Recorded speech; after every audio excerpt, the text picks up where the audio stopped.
Welcome to study with Neelam. I hope आप सभी लोग बहुत अच्छे होंगे। तो आज हम देखेंगे 8 और 9 जनवरी 2023 के सभी डेली करंट अफेयर्स क्वेश्चन। इसके बाद आपको 9 और 10 जनवरी के मिल जाएंगे। ओके, चलिए तो पहला क्वेश्चन देखते हैं। हाल ही में उत्तराखंड सरकार ने जमीन धंसने की वजह से जोशीमठ को खाली कराने का आदेश दिया है। यह किस जिले में स्थित है? तो राइट आंसर होगा यह उत्तराखंड के चमोली जिले में स्थित है। इससे जुड़े हुए कुछ इंपॉर्टेंट पॉइंट्स देख लेते हैं हम। चमोली जिले में जोशीमठ शहर स्थित है। प्रसिद्ध ओली पर्यटन स्थल भी इस जिले में आता है। आदि गुरु शंकराचार्य द्वारा स्थापित जोशीमठ यहीं स्थित है और अब इस पूरे के पूरे शहर के लगभग सरकार द्वारा चिन्हित 687 जो घर हैं उन्हें ध्वस्त किया जाएगा। कब? 11 जनवरी मतलब आज। इन्हें बाकायदा सरकार की निगरानी में टेक्नोलॉजी के अंतर्गत ध्वस्त किया जाएगा, जिससे जो पहाड़ दरकने की और वहां पर जो गतिविधियां हो रही हैं कंस्ट्रक्शन की, उन पर रोक लगा के वहां के जनजीवन को सामान्य करने के प्रयास किए जाएंगे। ओके, राज्यपाल कौन है भाई उत्तराखंड के? तो ये हैं गुरमीत सिंह। मुख्यमंत्री कौन है? पुष्कर सिंह धामी। अगला क्वेश्चन है, गृह मंत्रालय ने लश्कर तैयबा के निम्न में से किस ग्रुप को आतंकवादी संगठन घोषित किया है? तो राइट आंसर होगा इराक नामक एक आतंकवादी संगठन है। इसे क्या किया गया है? आतंकवादी संगठन घोषित किया गया है। UAPA, ठीक है, अनलॉफुल एक्टिविटीज प्रिवेंशन एक्ट के तहत आतंकवादी संगठन घोषित किया गया है, क्योंकि यह ऑनलाइन माध्यम से युवाओं को भड़का रहा है। ठीक है, उनकी रिक्रूटमेंट कर रहा है आतंकवादियों के रूप में। अगला है हमारा, भारतीय रेलवे का सबसे लंबा ऑटोमेटिक सिग्नल कनेक्शन रूट कहाँ बना है? तो राइट आंसर होगा गाजियाबाद पंडित दीनदयाल उपाध्याय, ये वाराणसी में ही है। ओके, पंडित दीनदयाल उपाध्याय जो रूट है वो उसे किया गया है देश का सबसे लंबा। मतलब यहाँ पर क्या होगा, सिग्नल है ना, ट्रेन की जो लोकेशन है उससे ऑटोमेटिकली रेड भी हो जाएगा और ग्रीन भी हो जाएगा। ठीक है, मैनुअली यहाँ पर आवश्यकता नहीं पड़ने वाली है। ऑटोमेटिक सिग्नल अर्थात इससे मैनुअली चेंज करने की आवश्यकता नहीं होगी। रेल मंत्री कौन है? अश्विनी वैष्णव है। अगला है, हाल ही में अप तटीय, जिसे ऑफशोर कहा जाता है, सिक्योरिटी कोऑर्डिनेशन कमेटी OSCC की 134वीं मीटिंग कहाँ आयोजित हुई है? तो राइट आंसर होगा वाराणसी में आयोजित की गई है। ठीक है, जो तटीय हमारा क्षेत्र है भारतीय तटरक्षा बल, उसकी 134वीं मीटिंग आयोजित की गई है। भारतीय तटरक्षा बल के अध्यक्ष कौन है भाई? तो VS पठानिया है। कौन है? VS पठानिया। अगला देखते हैं हम 5th नंबर का क्वेश्चन। 4 जनवरी 2023 को फे वेल्डन का निधन हो गया। इनका संबंध था, ये क्या थी भाई? लेखिका थी और इनका पहला उपन्यास क्या था?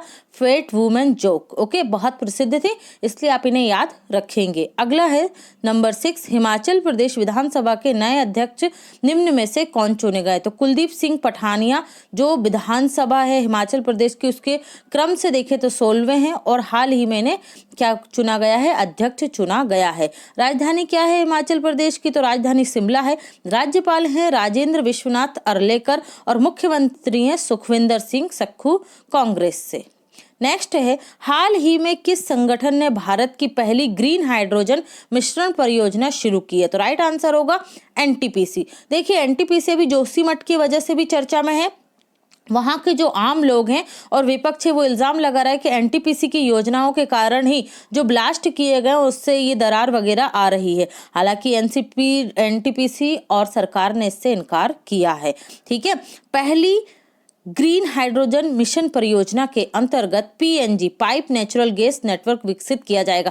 जो घरों में पाइप के माध्यम से LPG पहुंचाई जाती है उसी को क्या बोला जाता है? Pipe natural gas. इसी में क्या किया जाएगा? जो हाइड्रोजन गैस है उसका मिश्रण किया जाएगा, जिसे क्या कहते हैं? Green hydrogen. ओके, NTPC की स्थापना कब हुई थी? 1975 में। मुख्यालय आपको मिलेगा नई दिल्ली में और इसके मैनेजिंग डायरेक्टर कौन है? गुरदीप सिंह। कौन है? गुरदीप सिंह। नेक्स्ट है, वॉइस ऑफ ग्लोबल साउथ शिखर सम्मेलन का आयोजन कहाँ किया जाएगा? तो ये किया जाएगा नई दिल्ली में। महत्वपूर्ण क्या है? वर्चुअली 12 से 13 जनवरी 2023 के मध्य से आयोजित किया गया था और इसकी थीम क्या थी भाई, किया जाएगा। इसकी थीम है unity for boys, unity for purpose, unity for boys, unity for purpose theme याद रखेंगे। नेक्स्ट है, हाल ही में अमेरिका में संसद, अमेरिका की संसद को क्या कहा जाता है, संसद भारतीय शब्द है, ओके। भारत की संसद को हम संसद कहते हैं, अमेरिका में से ही क्या कहा जाता है, कांग्रेस कहा जाता है। पहली चीज ये याद रखिएगा कि निचले सदन हाउस ऑफ रिप्रेजेंटेटिव का अध्यक्ष किसे नियुक्त किया गया है।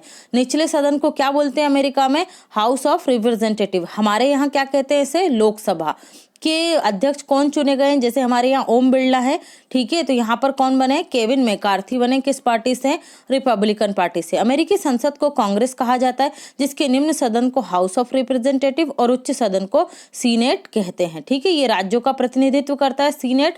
तो यहाँ पर क्या, जैसे हमारे यहाँ पर क्या होती है, राज्यसभा है ना, राज्यसभा में क्या होता है, हर राज्य की सीटें निश्चित होती हैं, तो उतने ही मेंबर चुनकर आते हैं जो जनसंख्या के आधार पर विवरण है। लेकिन अमेरिका में जो सीनेट है, इसमें क्या है, अमेरिका में कितने स्टेट है भाई, 50 है ना, तो एक स्टेट से 2 व्यक्ति जाएंगे तो कितने होंगे, 100। तो सीनेट में कितने सदस्य होते हैं, 100 होते हैं अमेरिका में। अब कुछ महत्वपूर्ण देख लेते हैं हम रिवीजन के क्वेश्चन। डायमंड लीग फाइनल का खिताब जीतने वाले पहले भारतीय कौन बने, तो नीरज चोपड़ा बने हैं। देश के सबसे बड़े रबर डैम का उद्घाटन कहाँ हुआ है, तो गया, बिहार में हुआ है। वर्ष 2023 के लिए असम के सर्वोच्च नागरिक सम्मान असम वैभव से किससे सम्मानित किया गया, तपन सेखिया को। ये ऑन्कोलॉजी मतलब किसके डॉक्टर हैं, कैंसर के डॉक्टर हैं। और 2021-22 का जो पुरस्कार था असम वैभव, ये दिया गया था सम्माननीय रतन टाटा जी को, ओके।